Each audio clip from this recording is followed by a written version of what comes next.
good afternoon, morning, or evening, depending on where you're listening from. Welcome to our first Vices Group webinar, 5 Best Practices for Implementing an Effective IOW Program.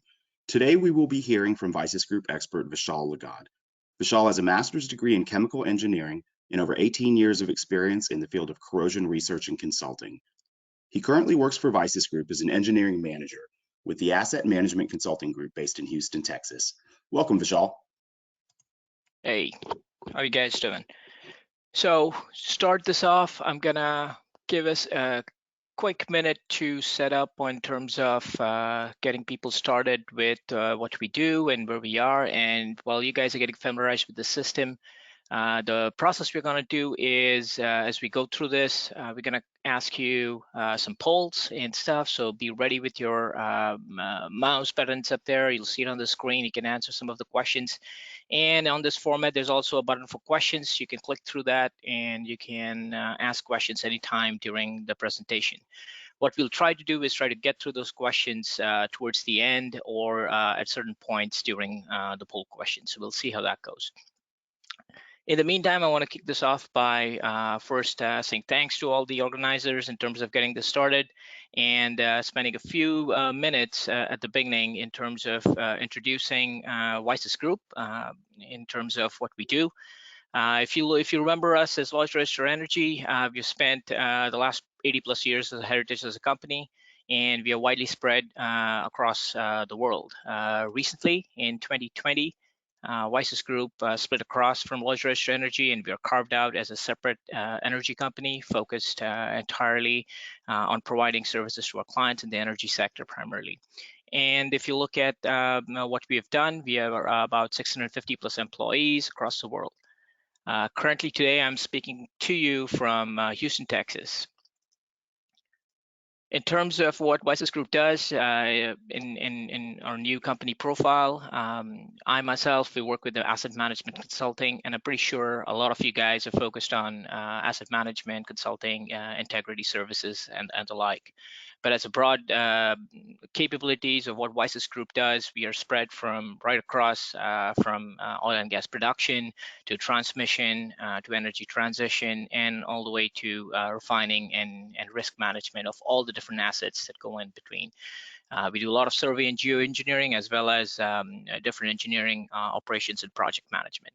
A recent acquisition of ProMaps also provides a lot of capabilities in the energy and the grid connection sector.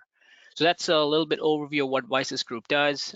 As we get started with this, what we'll focus on is today's objective and today's learning session that we have, which is about IOWs in terms of what are the best practices and how as an organization that you can get the most out of what's out there. So today's topics will include briefly some introductions to IOWs. I understand if you guys have probably heard of this before, it might be a little bit boring in the introduction if you're already familiar with the IOWs, but stick with me and hopefully we'll get to the core of some of the new requirements and the new lessons learned over the years that we have as Vices Group, and we'll plan to share that with you in terms of how to make all the pieces fit between the DMRs, CCDs, RBI, IOWs. I know I'm throwing a lot of acronyms up there. I'll get to it as a quick introduction in the beginning. I will set the stage for some of the guys who probably haven't heard of this. And then as we go through it, we will focus on some of the key best practices we have learned. And just a refresher, we will have time for questions and discussions. I'm planning this for a 15-20 minute talk at my end, but we will have enough time for questions and discussions. So if you have any questions, don't hesitate, just keep piling them on in our questions session on the side where you can send questions to the organizers, and we'll take them up at different times during the presentation. All right, to get this started, the first question we ask is, why are we here, right? Why do we need IOWs? I know you're all there for different reasons, but to ask the bigger question of why are IOWs needed? And that's a pretty simple answer, is because things change. Feedstocks change, your processes change, demands change. You're making more, you're making less, and you're changing your production rate. So what happens is when such key changes happen, the new damage mechanisms can be introduced. Whether you're producing at faster rates or much slower rates, there's still different damage mechanisms, and degradation rates may accelerate. So just to paint a picture, I would like you to imagine you're driving a car, and some of you may have heard this before. Just have some patience in terms of this analogy. It works really well. Is if you're driving a car, and your car is your process, right? What you're trying to do is get to a particular place on the map, 1,000 miles down the road, and you want to get there as fast as you can, and as far as you can go. So that's your process, your operations. You're trying to drive a car to this traffic, through these roads, and reach a destination which is far away, and you want to get there as fast as possible. Now imagine you're driving that car, but you can't see up in the front. All you got is a rearview mirror. All you're looking at what's behind you. If you imagine driving that car this way, what you're trying to do is essentially what inspection-driven programs are helping you get there. What you're trying to do is you're trying to drive that car safely. So you're trying to, it's imagine an aging asset. You're trying to manage your assets to get to your goal, which is your production target over the years. And the only thing you're going to look at is your inspection history. That's what your rearview mirrors are. So that becomes a little difficult. So you basically are prone to get into accidents, which is your leaks and stuff as you go forth, and things may cause problems. So what enables you to look forward? All right, well, you open up the windshield and look ahead. What enables you to do that is basically the aspect of having these rumble strips on the highway, right? So if you can't see forward, if you can get some sensation of where you're going wrong, the rumble strips or the lane departure warning systems on your vehicles, they can tell you when you are drifting, when you are moving from one lane to the other, or you're hitting the road or hitting the curb, and you can come back safely back on the target. So those are your IOWs, those rumble strips, those lane departure warning systems. And the ability to look forward is prediction in terms of what is the asset integrity road ahead looks like. When you change a particular parameter, what can you expect? Are you expecting turns? Are you expecting road bumps on the way? Are you expecting lane changes, oncoming traffic? So all of that analogy fits in with process in the sense that you need to know, and the way you can know is by two aspects: is damage mechanism reviews in terms of understanding your asset integrity picture of what's coming up, and IOWs are like those rumble strips that help you stay on the way in terms of how to stay on the road. So on your screen right now, just to drive home that point, you'll see a graphic illustration of a plot. It's a standard XY plot, but the Y-axis is split up into three different areas. There's remaining life in years, which is how you typically expect your life of an asset to degrade over time, so linearly like this. Around a straight line typically, and then a risk profile which increases with age as you go with your time and years. And on the top, you've just put in an IOW parameter, so your temperature. And what you're trying to do is visualize where this process is. So if you see on the line on your screen, it might refresh a little bit slower. You see a little tick going on. That's your temperature profile right there, right? So you're operating, everything's fine, and you're doing great. But what happens is suddenly you have a breach, right? You have operations at higher temperatures for, say, 8 months to a year.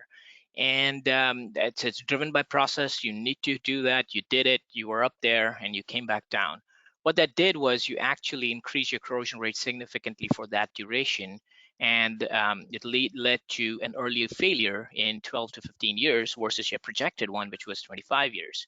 Now you would think, what could happen? Something for just less than a year you operated, could it reduce half of your asset life based on these things?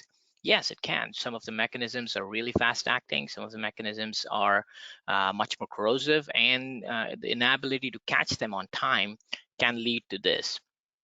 So if you were a normal inspection program, you would go in at year 5, you would inspect everything is perfect, let's carry on.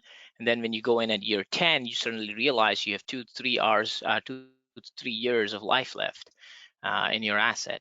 Now that is what we try to avoid with IOWs. If you had a decent IOW program set up, which included first identification of that limit in terms of what it needs to be, and then second, intimation of when that limit gets breached, you would take that and you would connect the dots, and at this point in time, when it breaches, you would actually make a decision on what you need to do, whether you need to bring it back down sooner, or you want to keep operating because that's what you need to meet your operation goals, but plan for replacement in year 10 or 12 so that you're ready and you make an informed decision.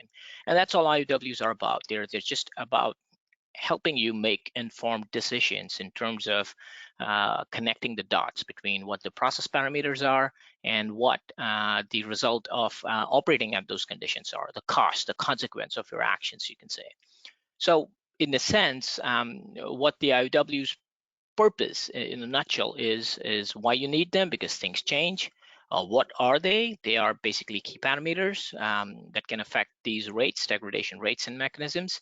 And then what you do is how you work there. You create a roadmap in terms of step one, identification of these IOWs as through your damage mechanism reviews. Figure out what the key parameters are, which ones are monitorable, which ones give you an indication of what's going wrong. And then when you create that list of those key parameters that affect your asset integrity, or even tell you the status of your asset integrity, you can link those into the next step, which is implementation of it, which is then the use of existing technology in terms of DCS alarms. You have dashboards, you have alarm systems, alert systems, text messages. You have a lot of things that you can do in terms of how you fine-tune this roadmap. So at this point, I'm going to ask for an audience poll in terms of getting people input on where you are on your roadmap. If you can get that on the screen, then you should probably be able to see it. So it should ask you questions in terms of which statement below reflects your organization's progress on this IOW roadmap. I believe you see that on the screen right now. So I would like some input from some of you guys in terms of where you are on your IOW roadmap. This will help us kind of get a feel for the next few slides so I can tune my message a little bit better on that. In the meantime, if you also have any specific questions, you can drop in on the questions panel. So in terms of your input, I would, there are like 5 options, and then we'll hold the poll open for a little bit, and then we will end it in a minute. In the meantime, if you look at what you're speaking for yourself, either as your current organization or in the past organization, or that would be helpful just to give us some input in terms of what you're trying to provide here. All right, so we've had the poll open, we got your input, and I'll see the results in a little bit. Moving on from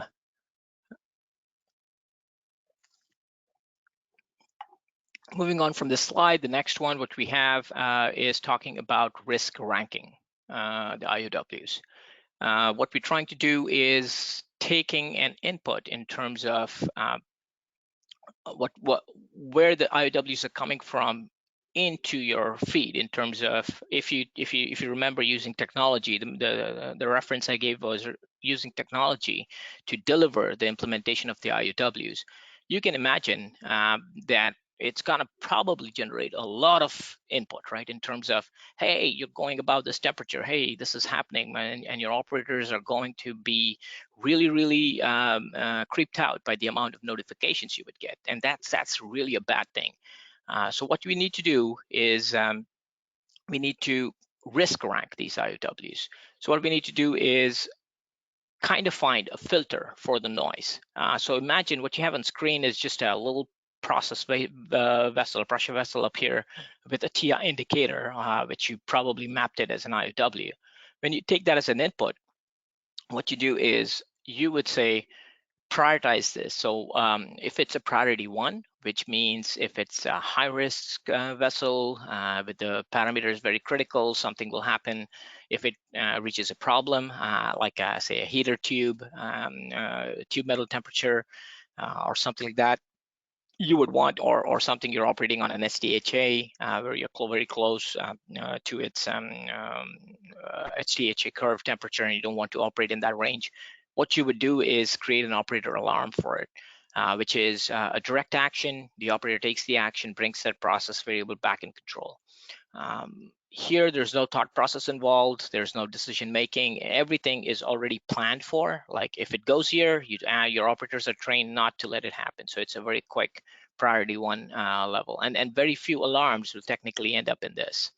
A priority 2 or a 3 level would basically be handled by a process historian as a format in terms of logging data over time, looking at it from that perspective, so it doesn't crowd your operators' dashboards or your alarm systems.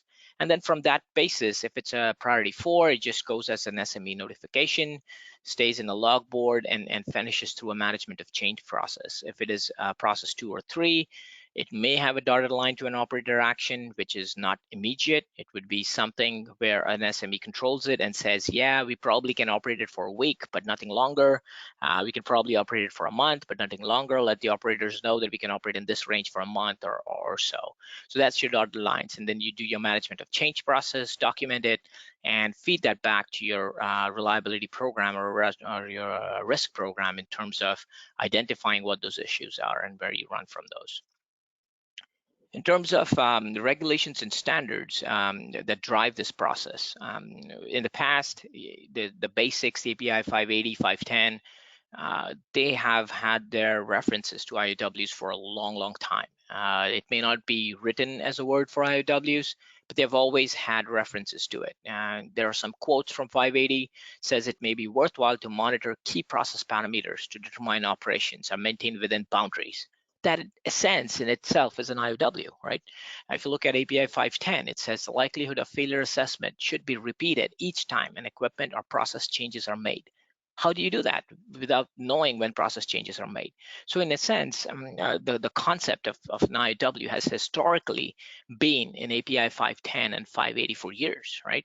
It's just been put together in the form of API 584 and 970 recently to document this in a better way, in a more detailed way that gives operators a little bit more guidance in terms of establishing an IOW program, going about doing DMRs, corrosion control documents, and linking it all together. So that's the key idea behind this. In essence, I've spoken a lot about the DMR, right, in terms of an IOW, but what exactly is a damage mechanism review or a DMR? For those of you that know, it's a very straightforward. It's asking the question of what is in your unit currently, what is it made of, what are its design materials, its unit process, its conditions, its operating conditions, what has been seen to it in the past.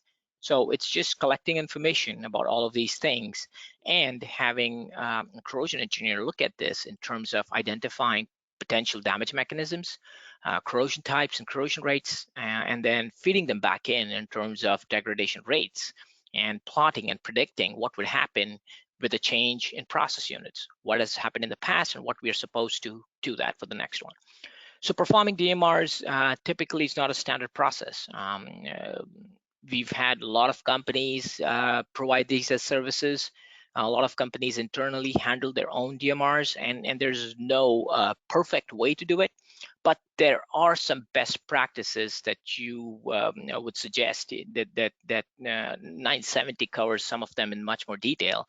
But we at Vices Group, we strongly believe this is the key part of an asset integrity program, is understanding your damage mechanisms and understanding what are those mechanisms, how to inspect for them, and which ones are critical and which ones are not. So what we'll hit on is some of the best practices of the DMR.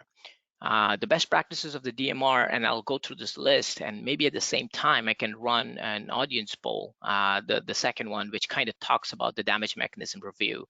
So if you can get the second audience poll on the screen, and I'll walk through some of the best practices of the DMR as you guys read through it. So this poll asks you about your personal view on how DMRs are conducted.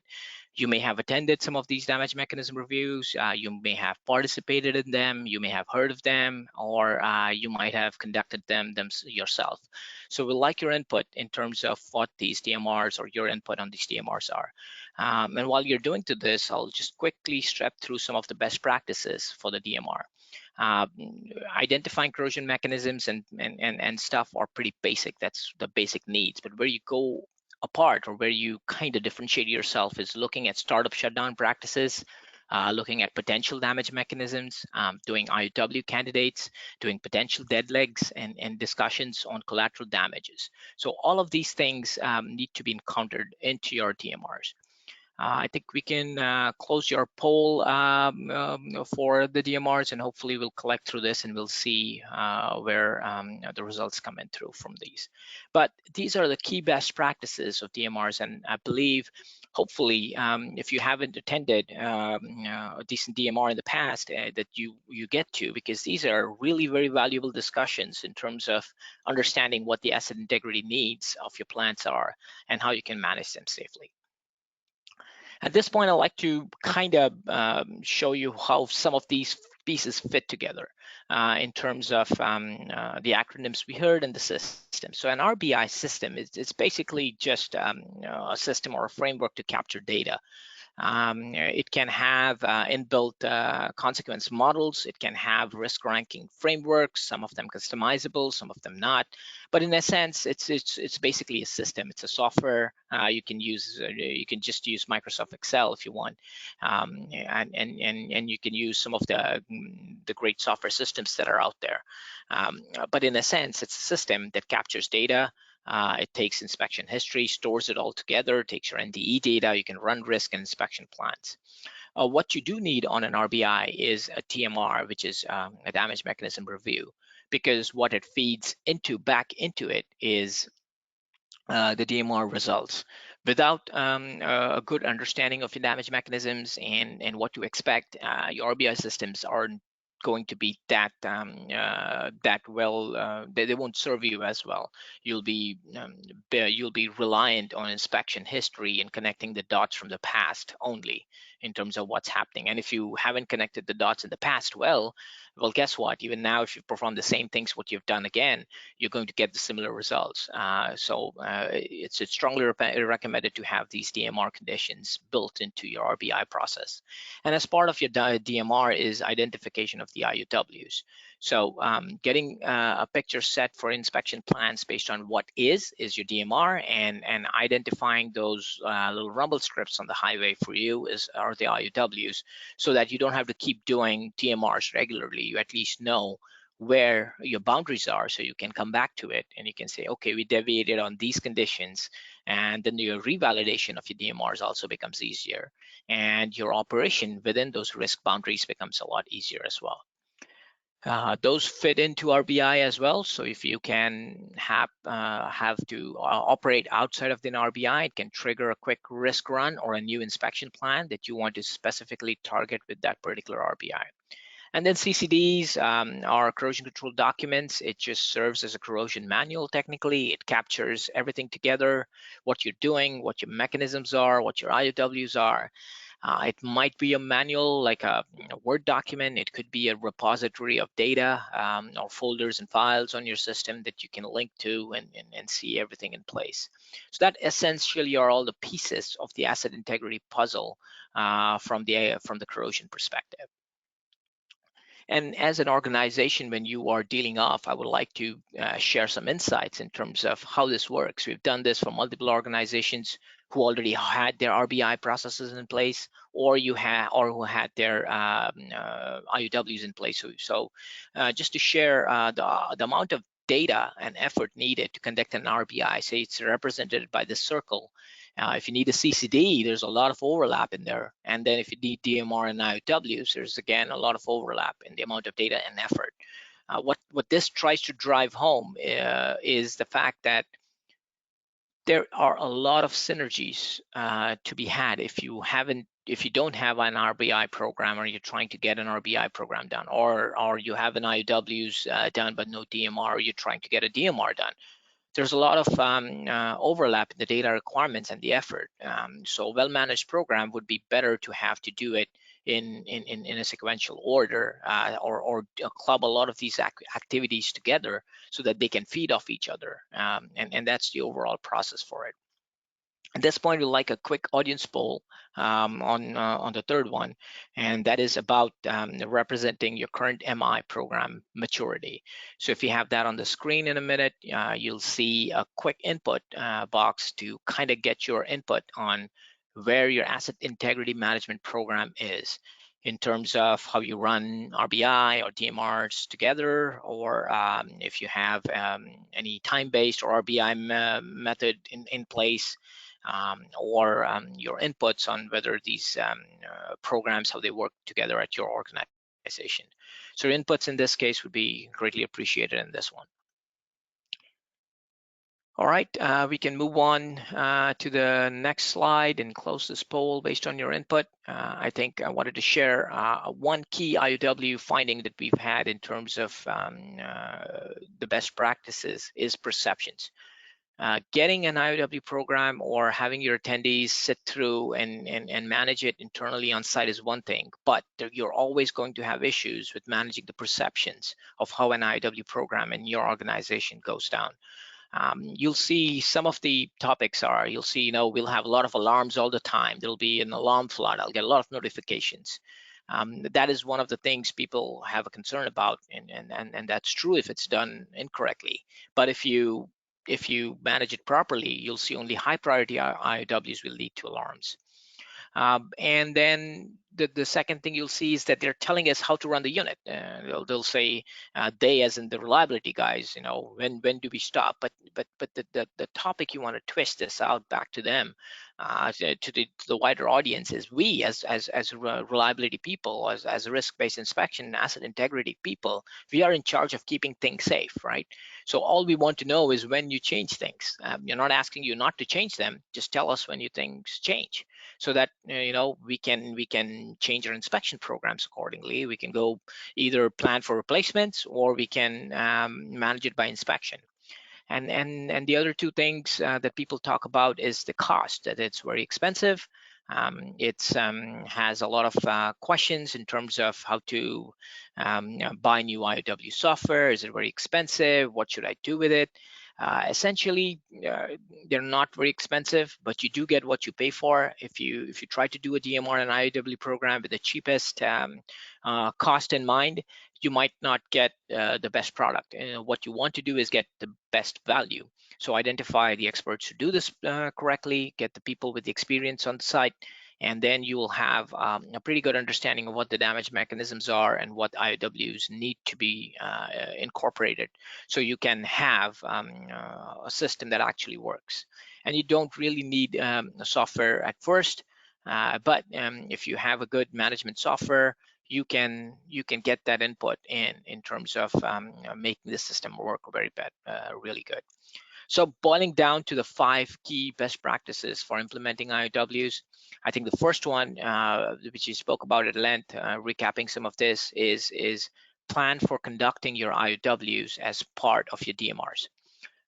So they have to be efficient and effective. You don't want to spend too much time with it, and there's a lot of overlap in how the data is collected and what the effort is based for. So if you're in the process of conducting DMRs or revalidating some of the damage mechanism reviews for your site, please incorporate IOWs as part of it. It's not significantly, our experiences is probably 10%, 15% of the cost and identification of IOWs. That you can kind of roll that into your DMR effort, but you'll get a lot of benefits from it by doing it at that time.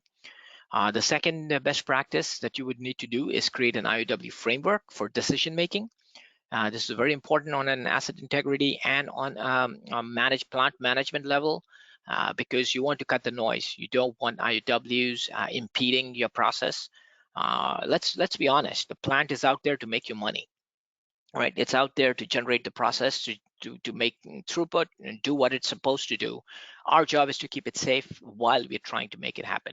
So we, as reliability, risk, and integrity people, need to be aware of that. The aspect is to operate these plants. How we make them operate safely is what we're trying to do. So the framework we set up shouldn't be intrusive. It should be informative in terms of collecting the information, making the decisions in the right place, and making informed decisions in terms of what to inspect, when to inspect, and the like.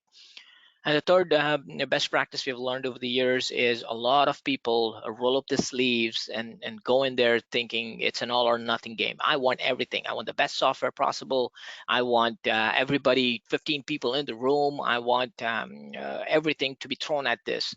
And it's a big budget. Let's go get approval for a big budget. Oh, we didn't get an approval for that big budget. Let's move it to next year. That's really not how it works in terms of getting the best value for your money. I do believe strongly, and we at Vices Group have seen that from our experience at different sites. Each site has a different maturity in terms of how they handle data, how they handle their asset integrity, how they handle their own way of keeping things safe, right? There's a lot of tribal knowledge, there's a lot of history over there. So each system is different. And my experience has been that something is better than nothing. Use the tools that the plants already have efficiently and manage perceptions. Can get you a lot out of your IOW program without having to kind of buy the Lamborghini out there, kind of in effect. The idea is to try and keep it safe. So just focusing on existing tools, using your existing tools efficiently, can get you to a really good place in terms of getting value out of your IOW implementation. The fourth best practice in terms of an IOW program is utilizing effective monitoring frequencies. A lot of IOWs will monitor this, but how often? Do you average it? Do you take average data? Do you monitor it every day? Do you do sampling?